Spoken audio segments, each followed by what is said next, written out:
ଆଜି ଥିଲା ପ୍ରିୟସର ଅନ୍ନପ୍ରସନ୍ନ। ଅନ୍ନପ୍ରସନ୍ନରେ ପ୍ରାୟତଃ ଆମେ 100ଟି ପାଖାପାଖି ଆଇଟମ ବାଢ଼ିଥିଲୁ।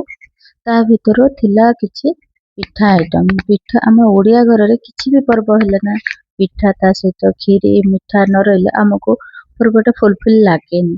ତ ସେଥିପାଇଁ ମୁଁ ବି କିଛି ପିଠା ବନେଇ ଦେଇଥିଲି।